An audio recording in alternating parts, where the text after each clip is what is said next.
Lottery ஏஜென்சிக்கு ஆதரவு தரும் அனைத்து நல்லுள்ளங்களுக்கும் ஒரு மனமார்ந்த நன்றியை தெரிவித்துக் கொண்டு இன்றைக்கி இந்த வீடியோ போயில் என்ன பார்க்க போகிறேன்னு கேட்டிங்கன்னா, இன்றைக்கி போட்டு நமக்கு கிறிஸ்மஸ் நியூ இயர் 2025 காலடி எடுத்து வச்ச பம்பர், ஃபஸ்ட்டு பம்பர். ஓகேங்களா, முதல் பம்பர் போட்டு இன்றைக்கி ரிசல்ட் வந்ததுங்க. ஓகேங்களா, நம்ம என்றைக்கு நம்ம நிறையா பம்பரில் சொல்லியிருக்கிறோம், ஏதோ ஒரு நண்பருக்கு நம்ம பம்பர்லேருந்து முதல் பரிசு கண்டிப்பாக வாங்கி கொடுப்போம்னு சொல்லியிருந்தோம். ஓகேங்களா, அதனுடைய வெற்றி இன்றைக்கி நடந்திருக்குது. ஓகேங்களா, ஆனால் முதல் பரிசு நம்மளுக்கு கிடைக்கலைங்க. இரண்டாவது பரிசுனால சின்ன அமௌண்ட் கிடையாது. 1 லட்சமோ 2 லட்சமோ 10 லட்சமோ கிடையாதுங்க, 1 கோடி. ஓகேங்களா, 20 நபர்களுக்கு 20 கோடி நான் சொல்லியிருந்தேன். செகண்ட் ப்ரைஸ் 20 கோடின்னு 20 நபர்களுக்கு பிரித்து கொடுப்பாங்கன்னு சொல்லியிருந்தேன். அதே மாதிரி இரண்டாவது பரிசு நம்ம கஷ்டப்படுற நண்பர்கிட்ட விழுந்திருக்குது. ஓகேங்களா, அதை பற்றி வீடியோ பதிவு ஃபுல்லாக இன்னைக்கு கடையில் எடுத்துருக்குறோம். அதை பார்க்கலாம், வாங்க வீடியோக்குள்ளே போகலாம்.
இந்த வீடியோ ஃபுல்லாக நீங்கள் பார்த்துருப்பீங்க. நம்மளோட கேஜிஎஃப் லாட்டரி ஏஜென்சிக்கு நம்ம சக்ஸஸ் பண்ணியிருக்கோம். ஓகேங்களா, எல்லாமே போட்டு உங்களுடைய பேர் ஆதரவுனால தான். ஓகேவா நண்பர், உங்களோட பேர் ஆதரவுனால தான் நம்ம இந்தளவுக்கு வெற்றியில் நம்ம காண முடியுது. என்னென்னு கேட்டிங்கன்னா, ஆல் கேரளா ஃபுல்லாக நம்ம நிறைய கலெக்ஷன் கொண்டு குமிச்சிருந்தோம். நம்மளும் சொல்லியிருந்தோம், வீடியோ பேர் இதுக்கு முன்னாடி போட்டிருந்தோம்.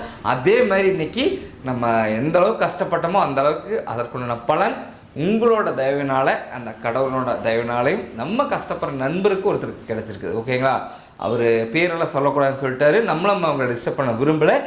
பரிசு குழுக்கள் போட்டு அவருக்கு போய் சென்றடையட்டும், அந்த பணத்தை அவர் பார்த்து செலவு பண்ணட்டும். அது நம்ம எல்லாத்துக்கும் சொல்கிற ஒரு வலியுறுத்தல் தான். ஓகேங்களா, இது நமக்கு முதல் இந்த மாதிரி 1 கோடி இல்லைங்க. முதலே நமக்கு போட்டு ஃபஸ்ட் ப்ரைஸ் 2 விழுந்திருக்கு. அது இல்லாமல் செகண்ட் ப்ரைஸு, தேர்டு ப்ரைஸு நிறையா விழுந்திருக்குது. ஓகேங்களா, இதோட 4வது ப்ரைஸ் பெரிய அமௌண்ட்டில் நமக்கு ப்ரைஸ் கிடைக்கிது. ஓகேங்களா, அதனால் நம்ம கேஜிஎஃப் ஏஜென்சி இன்னும் நிறைய சாதனை பண்ணணும். எல்லாம் உங்களோட பேராதரவாக தான் நடக்கும். ஓகேங்களா, நம்மளோட கேஜிஎஃப் லாட்டரி ஏஜென்சி எங்கே அமைச்சிருக்குன்னு கேட்டிங்கன்னா, நம்ம நிறையா வீடியோலையும் சொல்லியிருக்கோம். ஓகேங்களா, நம்மளோட லொக்கேஷனுக்கு நீங்கள் வந்து நம்ம கடையை விசிட் பண்ணி பார்க்கணுன்னு ஆசைப்பட்டீங்கன்னா போதும். நம்மளோட கடை 24 மணி நேரமே இயங்கும். ஓகேங்களா, எதனாலன்னு கேட்டிங்கன்னா, இது ஹைவே ரோட்டில் தான் நமக்கு ஏஜென்சி அமைச்சிருக்குது. ஓகேங்களா, பொள்ளாச்சி டு பாலக்காடு ஹைவே ரோட்டில் கோபாலபுரத்தில் தான் நம்ம கேஜிஎஃப் லாட்டரி கடை அமைஞ்சிருக்குது. ஓகேங்களா, நீங்கள் எப்போ வந்தாலுமே விசிட் பண்ணி பார்க்கலாம். 24 மணி நேரம் இயங்கும். ஓகேங்களா, வெளியூர்லேருந்தெல்லாம் வர நண்பர்கள் நம்ம கடைக்கு போகும்போது கடை பூட்டிடுவாங்களோ அப்படின்னு நினைக்க வேண்டாம். நம்ம கடை 24 மணி நேரமே இயங்குங்க. எப்போ வந்தாலும் நீங்களோட நம்மளோட கடையை விசிட் பண்ணி பார்க்கலாம். ஓகேங்களா? இந்த வீடியோ பிடிச்சிங்கன்னா லைக் பண்ணுங்கள், ஷேர் பண்ணுங்கள், கமெண்ட் பண்ணுங்கள். மீண்டும் அடுத்த பம்பர் வந்தோடனேயுமே நெக்ஸ்ட் வீடியோ போடுறேன். ஓகேங்களா? மீண்டும் ஒரு வீடியோ பதிவில் சந்திக்கும் வரை நான் உங்கள் பரமசிவம். நன்றி, வணக்கம்.